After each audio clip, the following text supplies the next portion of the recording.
My name is Greta, and I'm the small animal coordinator at PARL.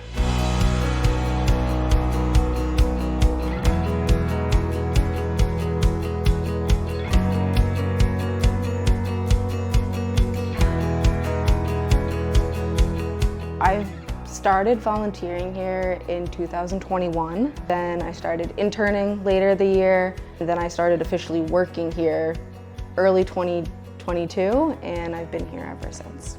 My job really incorporates anything having to do with any animal that's not a dog or a cat. So from cleaning to feeding all of our rabbits and guinea pigs every day, or other species that we may have. Cleaning, making sure they're eating well, behavior's normal, all the basic needs are met. Just really kind of anything within that realm falls to me. I grew up with the Rottweilers and kind of have just adored like all animals of all shapes and sizes. I've had turtles, bearded dragon, rabbits, guinea pigs, hamsters, etc. I started getting involved here with volunteering. I was on actually the cat department volunteering. Little after that, I started college. I've since graduated with my bachelor's in psychology, but I started interning here because I've been really interested in like the human-animal bond and connection and kind of like therapeutic techniques with animals.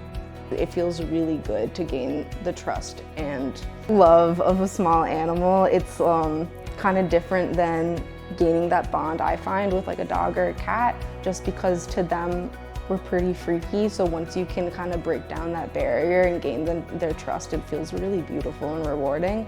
What we give to the animals and like how we give it is just as important, I think, as what we're getting from them, especially with the smalls, because it is hard to gain their trust. We had this she was probably my only special behavior rabbit. I mean, knock on wood, I'll ever have here. Her name is Juliet. She's really spicy, really spice girl. Like, she would grunt and lunge and try to bite anyone who came to her, but over some time, it took some time, but I gained her trust. There was still, like, she would still bite me on off occasions, but it came to the point where I could sit in her area and like pet her, and she would lay on my lap, and that would kind of freak me out because, I don't know, you don't always get a bun that defensive and on guard. And I mean, there were questions of like, is this an animal we can place? And she's pretty like defensive and has the instinct to kind of chomp everyone like at any moment. It took time, but I did gain her trust, and she's got some sass, and that just kind of was a part of her, and she found a really beautiful home that was totally okay with that, and she found a bond mate. But that was a really cool connection to make. Just gaining the trust of like a prey animal feels really rewarding. It's definitely hard in this field to not take aspects of your job home. I mean, like literally and mentally. I have several like animals who have been in my care that have passed away that I've taken home because I like feel like we've become their home, and I want to continue that. It's been really cool kind of educating myself about the needs and like husbandry. They're definitely like admired but underlooked, I think, a lot, and undermined a lot. So I really take a lot of pride in doing my best to educate myself like with the most up-to-date knowledge, and then just like help spread that to the community. And it's been really beautiful kind of seeing